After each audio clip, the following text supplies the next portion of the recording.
Start your amazing career with KSG Institutions and JK College of Nursing and Paramedical, a beautiful campus with 15 UG programs, 6 PG programs, and 7 research programs. No donation, no capitation. Join KSG Institutions, Singanallur, Coimbatore. உலகெங்கும் இருக்கின்ற ஜோதிட நண்பர்களுக்கு என்னுடைய பணிவான வணக்கங்கள். இன்றைய பதிவில் ஒவ்வொரு லக்னத்திற்கும் எந்த பலன்களை கொடுக்கும், எந்த கிரகம் யோகத்தை கொடுக்கும், எந்த கிரகம் மாரகத்தை கொடுக்கும், எந்த கிரகம் நன்மையை கொடுக்கும், எந்த கிரகம் தீமையை கொடுக்கும் என்பதை பற்றி தெளிவாக பார்ப்போம். இவ்வாறு பார்க்கும்போது கிரகங்களை இரு அணிகளாக பிரிக்க வேண்டும். ஒன்று தேவர் அணி, மற்றொன்று அசுரர் அணி. தேவர் அணிக்கு தலைவராக இருக்கக்கூடியவர் குரு பகவான். அசுரருடைய அணிகளுக்கு தலைவராக இருக்கக்கூடியவர் சுக்கிரன், அதாவது அசுர குரு சுக்கிரன். தேவர் அணியில் இருக்கக்கூடிய கிரகங்கள் என்றால் சூரியன், சந்திரன், செவ்வாய். இந்த 3 கிரகங்கள் தேவர் அணியில் இருக்கக்கூடியவர்கள். அதற்கு தலைவராக இருக்கக்கூடியவர் ராகு, குரு பகவான். அடுத்து அசுரர் அணியில் இருக்கக்கூடிய கிரகங்கள், அதன் தலைவராக இருக்கக்கூடியவர் சுக்கிரன், அதன் பிறகு சனி, புதன், ராகு, கேது. இந்த கிரகங்கள் அசுரர் அணியில் இருக்கக்கூடிய கிரகங்கள். இந்த கிரகங்களின் அடிப்படையை கொண்டும் ஒவ்வொரு ராசிக்கும் எந்த ராசி பாதக ராசி, எந்த ராசி கேந்திர ராசி, திருவோண ராசி என்பதை பற்றியும் அதை அடிப்படையாக வைத்து கொண்டு ஒவ்வொரு ராசிக்கும் ஒவ்வொரு லக்னத்திற்கும் எந்த கிரகம் நன்மையை தரும், எந்த கிரகம் தீமையை தரும் என்பதை தெளிவாக இனி நாம் பார்ப்போம். மேஷ லக்னத்திலே அதன் அதிபதியாக இருக்கக்கூடியவர் செவ்வாய் பகவான். செவ்வாய் என்ற கிரகம் அதற்கு அதிபதியாக இருக்கக்கூடியது. அந்த மேஷராசி சிகப்பு வர்ணத்தை உடையது. மேஷம் என்றால் சிகப்பு வர்ணம், ஆடு போன்ற அமைப்பை உடையது மேஷம். அந்த மேஷத்திற்கு அதிபதி செவ்வாய். அந்த ராசிக்கு அவரே மூல திரிகோணத்திற்கு அதிபதியாக இருக்கிறார், ஆட்சி வீடாக இருக்கிறது. அந்த லக்னத்திற்கு சுபர்கள் என்று பார்த்தால் சூரியனும் குருவும் சுபகிரகங்களாக இருக்கின்றன. அந்த லக்னத்துக்கு பாப கிரகங்கள் புதன், சுக்கிரன், சனி. இந்த கிரகங்கள் பாப கிரகங்கள். அந்த எதன் அடிப்படையாக அமைகிறது என்று பார்த்தால் மேஷ லக்னம், மேஷ லக்னத்துக்கு அதிபதி செவ்வாய். செவ்வாய் என்பது சுத்த போர் வீரன் என்று கூறுவார்கள். அதாவது போருக்கான கிரகம் செவ்வாய் என்று கூறுவார்கள். ஆண்மைக்கான கிரகம் அந்த செவ்வாய் என்று கூறுவார்கள். மேலும் அந்த ராசி சரராசி. சரராசி என்றால் எப்பொழுதுமே நகர்ந்து கொண்டே இருக்கக்கூடியது, அதாவது ஒரு இடத்தில் நில்லாதது என்று பொருள். எப்பொழுதும் நகர்ந்து கொண்டிருக்கின்ற அந்த ராசி சரராசி. அதைத்தான் மேஷம் என்று கூறுவார்கள். அது ஆண் ராசியாக இருக்கிறது. அதை ஒற்றை ராசி என்றும் கூறுவார்கள். சிரசு, தலை அதற்கு அதிபதியாக போற்றப்படுகிறது. எப்பவுமே உங்கள் ஜாதகத்தில் மேஷத்தில் அசுப கிரகங்கள் இருந்தால் தலையிலே உங்களுக்கு பிரச்சனை வரும் என்று கூறுவார்கள். ஆக இந்த ராசிக்கு, அதாவது மேஷ ராசி, மேஷ லக்னம் என்று சொல்லக்கூடிய அந்த மேஷத்திற்கு சிரசு, தலை பிரதானமாக இருக்கிறது. அது சத்திரிய ராசி, போர் வீரன் என்று சொல்லக்கூடிய ராசி சத்திரிய ராசி. கோபத்தை உடைய குணத்தை உடையவர்கள். அதாவது பொதுவாக மேஷராசி, மேஷ லக்னத்தில் பிறந்தவர்கள் கோபத்தை உடையவர்கள். இரவிலே அவர்கள் செய்யக்கூடிய காரியங்கள் விருத்தியை கொடுக்கும். பகலை விட இரவிலே, அதாவது சூரியன் அஸ்தமனமான பிறகு செய்யக்கூடிய காரியங்கள் அவர்களுக்கு நிச்சயமாக வெற்றி ஏற்படுத்தி கொடுக்கும். அல்லது அதிகாலை நேரத்தில் சூரியன் உதயத்திற்கு முன்பாக பிரம்ம முகூர்த்தத்திலே செய்யக்கூடிய காரியங்கள் அவர்களுக்கு வெற்றியை ஏற்படுத்தி கொடுக்கும். அந்த ராசிக்கு, அதாவது மேஷ லக்னம், மேஷராசி என்று சொல்லக்கூடிய மேஷத்திற்கு 2ஆம் இடம் வாக்குஸ்தானம் ரிஷபமாக அமைந்திருக்கிறது. அதன் அதிபதி சுக்கிரன். ஆகவே மேஷத்தில் பிறந்தவர்கள் பெண்கள் மீது மிகுந்த பற்று உடையவர்களாக இருப்பார்கள். அதிக காமம் உடையவர்களாக இருப்பார்கள். அழகாக பேசி காரியத்தை சாதித்துக் கொள்வார்கள். அதாவது கோபப்படும் போது கோபத்தை உருவாக்குவார்கள், சாந்தமாக இருக்கும்போது சாந்தத்தை உருவாக்குவார்கள். எப்படியும் காரியத்தை சாதித்துக் கொள்வார்கள். இந்த ராசிக்கு அதிபதியாக இருக்கக்கூடிய செவ்வாய்க்கு எதிரணியிலே இருக்கக்கூடியவர் சுக்கிரனாக இருக்கிறார். மேலும் சரராசியான மேஷராசிக்கு 2, 7 மாரகஸ்தானம் என்று கூறப்படுகிறது. இந்த மாரகஸ்தானத்துக்கு அதிபதியாக சுக்கிரன் இருக்கிறார். அந்த சுக்கிரன் மாரகாதிபதியாக இருந்தாலும் மேஷத்திற்கு அவர் கொள்ள மாட்டார். மாரகம் என்றால் பொதுவாக கொள்வார்கள் என்று கூறுவார்கள். அந்த மேஷராசிக்கு சுக்கிரன் கொள்ள மாட்டார். அது யோகத்தையே கொடுப்பார். அதாவது சுபகிரகங்களுடைய சம்பந்தம் இருந்தால், அது முக்கியமாக செவ்வாய் சுக்கிரன் சேர்ந்திருந்தால் பிரபல யோகத்தை கொடுப்பார்கள் என்று தான் இருக்கிறது. 3ஆம் இடத்திற்கு அதிபதியாக இருக்கக்கூடியவர் புதன்.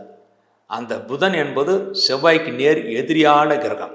ஆகவே புதன் எதிரியான கிரகம் இருப்பதனாலும் 3, 6, 8, 12 ஆகியவை மறைவிட ஸ்தானங்களாக இருப்பதனாலும் மறைவிட ஸ்தானத்திற்கு அதிபதியாக புதன் இருப்பதனாலும் இந்த ராசிக்கு புதன் சரிப்பட்டு வர மாட்டார். அதாவது புதன் என்பது பாப கிரகமாக போற்றப்படுகிறது. அந்த புதன் இந்த லக்னத்திற்கு மேஷ லக்னத்திற்கு நன்மையை செய்ய மாட்டார். அடுத்து 4ஆம் இடத்திற்கு அதிபதி சந்திரனாக வருகிறார். சந்திரன் என்பது பொதுவாக தாய்மார்களுக்கு அதிபதி என்று கூறுவார்கள். அதுவும் 4ஆம் இடத்திலேயே சந்திரன் அதிபதியாக இருப்பதனால் தாயிடம் அடிக்கடி சண்டை போடுவார்கள், ஆனால் அன்பாகவும் இருப்பார்கள். அடுத்து இந்த லக்னத்திற்கு 5 குடையவன், அதாவது பூர்வபுண்ணியத்துக்கு அதிபதியாக இருக்கக்கூடியவர் சூரியன், அதாவது சிம்மத்திற்கு அதிபதி சூரியன். அந்த சூரியன் இந்த லக்னத்திற்கு பூர்வபுண்ணியத்துக்கு அதிபதியாக இருக்கக்கூடியவர், மேலும் சுபகிரகம். இந்த லக்னத்திற்கு சுபகிரகம். பொதுவாக அவர் சூரியன் அசுப கிரகமாக இருந்தாலும் இந்த லக்னத்திற்கு அவர் சுபகிரகம், அதாவது திரிகோணத்திற்கு அதிபதி. ஆகவே சூரியன் பிரபல யோகத்தை கொடுப்பார். அதுவும் அந்த சூரியனுக்கு குரு பார்த்தால் பிரபல யோகம் மாத்திரமல்ல, முன்னோர்கள் சொத்து தானாக வந்து சேரும். அடுத்து குருடைய பார்வை சூரியனுக்கு இருக்கும்போது நல்ல அழகான புத்திசாலியான ஆண்மை மிகுந்த யோகமான குழந்தைகள் பிறப்பார்கள் என்று கூறப்படுகிறது. அடுத்து அந்த புத்திரர்கள் இவர்களுக்கு அனுசனையாக இருப்பார்கள். ஏனென்றால் சூரியனும் செவ்வாயும் நட்பு ராசிகள். ஆகவே குழந்தைகள் இந்த ஜாதத்திற்கு, அதாவது மேஷ லக்னத்தில் பிறந்தவர்களுக்கு அனுசனையாக இருப்பார்கள். 6ஆம் இடத்திற்குரியவர் புதன்.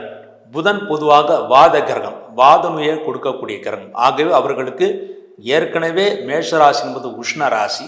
அதற்கு 6ஆம் இடத்திற்கு என்பது 6ஆம் இடம் என்பது வாத கிரகம். ஆகவே உஷ்ணவாதம் என்ற நோய், அடிக்கடி மூட்டு வலி, கால் வலி, உஷ்ணவாதம் ஆகியவை ஏற்பட்டு அதன் பிறகு சரியாகும். 7ஆம் இடத்திற்கு அதிபதியாக சுக்கிரன் இருக்கார். ஆகவே நிச்சயமாக மேஷ லக்னம் மேஷராசியிலே பிறந்தவர்களுக்கு அழகான மனைவி அமைவாள். மேலும் பலருக்கு காதல் திருமணம் நடப்பதற்கான வாய்ப்புகள் நிறையவே இருக்கிறது. அழகான மனைவி, பண்பான மனைவி அமைவாள் என்று இருக்கிறது. அந்த மனைவி சொல்லை இவர்கள் கேட்பார்கள்.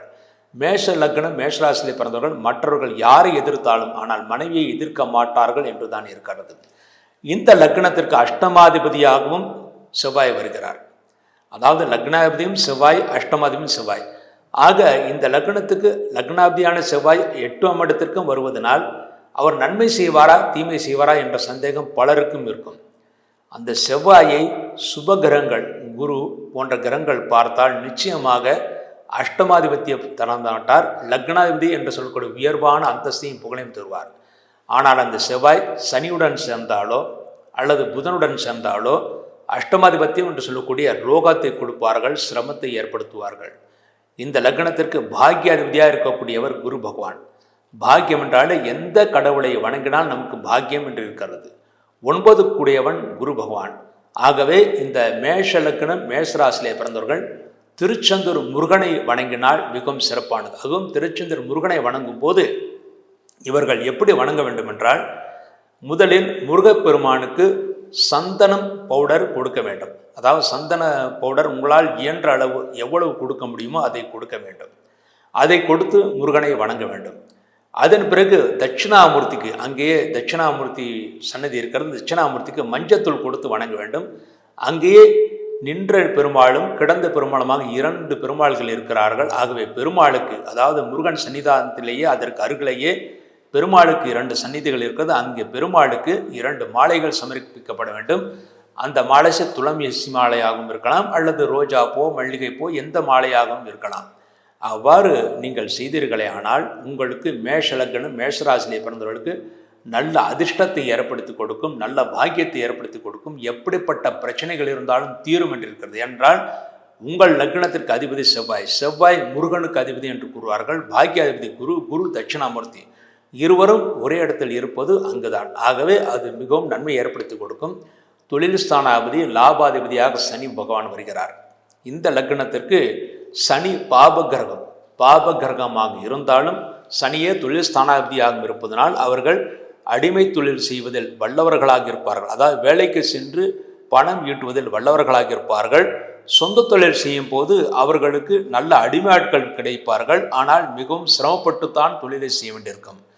லாபாதிபதியாகவும் சனி பகவான் இருக்கிறார். ஆகவே நல்ல லாபம் கிடைக்கும். அந்த லாபத்தை மற்றவர்களுக்கு கடனாக கொடுத்தால் இந்த லக்னத்திற்கு திரும்ப வருவதில் காலதாமதமாகும். ஆகவே அவர்கள் மற்றவர்களுக்கு கடன் கொடுக்காமல் மேலும் மேலும் தொழிலை விருத்தி செய்வதே மிகவும் சிறப்பானது. விரையாதிபதி குருபவன் வருகிறார். ஆகவே சுபவிரயம் செய்வார்கள், அழகான வீடு கட்டி வளமாக வாழ்வார்கள்.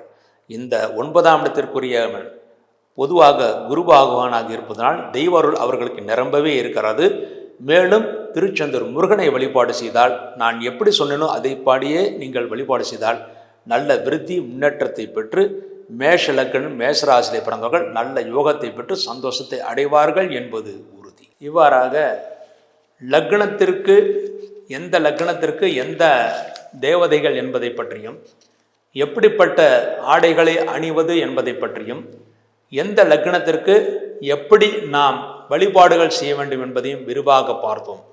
மேலும் ஒவ்வொரு லக்னத்திலே பிறந்தவர்களும் இந்த வழிபாடுகள் செய்வதன் மூலமாக எல்லா தோஷங்களும் விலகப்பெற்று சந்தோஷத்தை அடைவார்கள் என்பது உறுதி. அடுத்து இந்த லக்ன பலன்களை பார்க்கும் போது இதை நீங்கள் ராசிக்கும் பார்க்கலாம், லக்னத்திற்கும் பார்க்கலாம். லக்னத்திற்கு பிரதானமாக நடக்கும், ராசிக்கு ஒரு 50% நன்றாக நடக்கும். ஆக லக்னத்திற்கும் ராசிக்கும் இந்த பலன்களை நீங்கள் தெரிந்து கொண்டு எப்படியெல்லாம் நீங்கள் இருக்க வேண்டும், அதாவது எந்தெந்த வழிமுறைகளை நீங்கள் செயல்பட வேண்டும் என்பதை பற்றி கூறினேன். இதையெல்லாம் நீங்கள் கருத்தில் கொண்டு நீங்கள் செயல்பட்டால் உங்களுக்கு எதிர்காலத்தில் வரக்கூடிய அந்த சனி பயிற்சி ஆனாலும் சரி, அல்லது குரு பயிற்சி, அல்லது ராகுகேது பயிற்சி, அல்லது செவ்வாய் பயிற்சி, எந்த பயிற்சி ஆனாலும் சரி, இந்த பயிற்சிகளுக்கெல்லாம் பெரிய தோஷங்கள் ஏற்படுத்தாது. மேலும் இந்த பரிகாரங்கள் ஒவ்வொரு லக்னத்திற்கும் சொல்ல பரிகாரங்கள் எப்பொழுதுமே செய்தால் போதுமானது, எந்த தோஷங்களும் ஏற்படுத்தாது. மேலும் வாழ்க்கையில் அனைத்து விதமான சுபங்களையும் பெற்று சந்தோஷத்தை அடைத்து நிம்மதியான வாழ்க்கை, நிம்மதியான மன வாழ்க்கை, நிம்மதியான படிப்பு, நிம்மதியான தொழில், நிம்மதியான சந்தோஷம் ஆகியவற்றை பெற்று எல்லா வகையிலும் சந்தோஷத்தை அடைவார்கள் என்பது உறுதி. மீண்டும் ஒரு நல்ல பதிவில் இணைவோம் என்று கூறி விடைபெறுகிறேன். நன்றி, வணக்கம். Start your amazing career with KSG Institutions and JK College of Nursing and Paramedical, a beautiful campus with 15 UG programs, 6 PG programs and 7 research programs. No donation, no capitation. Join KSG Institutions, Singanallur, Coimbatore.